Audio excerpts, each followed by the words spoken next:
the Sigma 24mm f1.4 art lens for the Sony E-mount.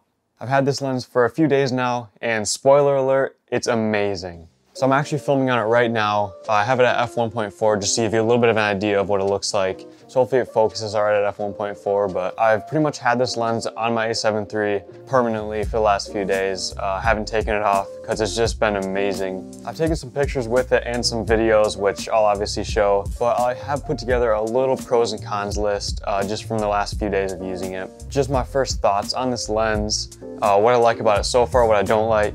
Now this isn't the full review because obviously I've only had it for a few days, so stay tuned for that. Once I get more use out of it and get a lot more testing with it, I'll do a full review of it. This is just my first initial thoughts, the first few days of using it, taking some pictures, taking some videos with it. Let's get right into it. I'm gonna start off with the pros and then I have some cons about this lens that I've noticed. So let's get right into it. You've seen the unboxing, you see what it looks like. Let's get into the pros and cons that I've noticed with the lens. So first things first, this lens is very well built. It's all made out of metal. It's a high quality. There's no cheap plastic or anything like that, no cheap rubber. It all feels really good. The rubber on the focus ring feels really high quality. Just the whole build of the lens feels super well made and I really enjoy it. And I love just holding it, focusing with it, just feels perfect. Which that does bring a con to the table as well, which I'll get into in a minute. But actually, let's get right into the next pro first. You can get almost like macro shots with this lens because of how close you can focus.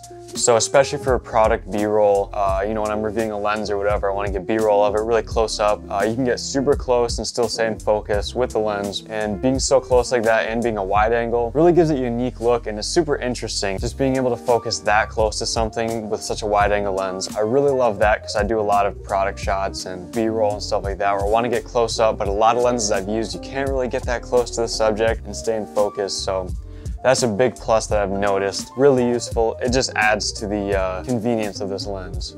All right, so on to pro number 3.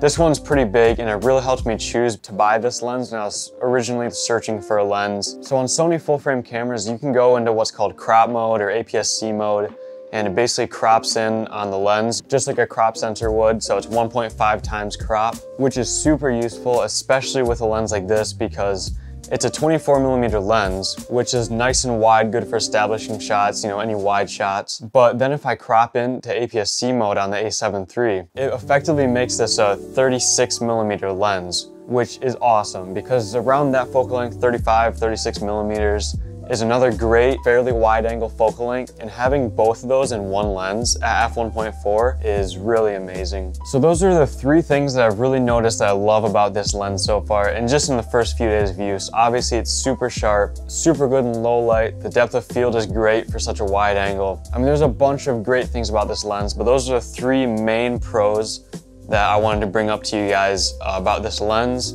that I've noticed in the first few days of using it. So now that we're done with that, let's get into the cons of this lens because there is definitely a couple that I've noticed. And I'm sure there'll be more the more I use it that I'll figure out about it, but I do have just a couple cons to bring up right now that I've just noticed right away, just starting out using this lens. And so the first one is how heavy it is. So I just brought up how well built it is, how it's all made of metal, super nice quality. But in turn, that actually makes it super heavy as well. So it's really a pro and a con all in one right there. But this lens is super heavy. It weighs just under 2 pounds. I believe it was like 1.75 pounds. And just for comparison, I also weighed my NEX5 with the 28-70 kit lens that comes on the A7 III, as well as a little mini tripod and like a camera strap. Camera strap probably doesn't weigh anything, but I weighed all that together and it weighed less than just this one lens. So it's a heavy lens. It kind of helps steady things up a little bit. It's just gonna be, a little tiring after a while of holding this 2-pound lens on a, however much the camera body weighs and whatever other accessories you have. It's gonna weigh you down, but it's nothing terrible and it's nothing I can't get used to. I'm sure anybody get used to it. It's just one of the first things I kind of noticed that kind of sucks about it. And so far, the only other con I've noticed about this lens is the autofocus isn't amazing. Now, I haven't used a bunch of lenses. I only have my kit lens that came with my A7 III, and just comparing it to that, the autofocus is just a little slower and a little less snappy than the kit lens. Now, that is expected because it's not a Sony lens. Obviously, Sony is gonna know their equipment. they're gonna know the best out of anybody to make it work the best with their systems, you know, with their cameras. That being said, the autofocus isn't terrible. Obviously, I'm sure it's focusing right now. It's at f1.4. You know, it has face tracking, all that the A7 III has. You can use it. I mean, it's a native lens, you know, I didn't adapt it or anything, so it's not terrible, but it's just not the snappiest, not the fastest autofocus. Now, when I do my full review, I'll definitely do more tests with autofocus, but just first initial thoughts, the autofocus just isn't on par with like this Sony kit lens that comes with my A7 III. It's just not quite there, but it's still good and it still works. It's better than having manual focus, so that's that, you know, good for recording myself, because I can't just go up here and, you know, focus on myself, you know, if I move forward or backward. It's better than manual focus, it's just not amazing. It's not super snappy, but like I said, I'll do a more in-depth review of the autofocus compared to like a Sony kit lens in my full review. So make sure you stay tuned for that and subscribe. So that right there is the unboxing and my first initial thoughts of the Sigma 24mm f1.4 art lens for the Sony E-mount.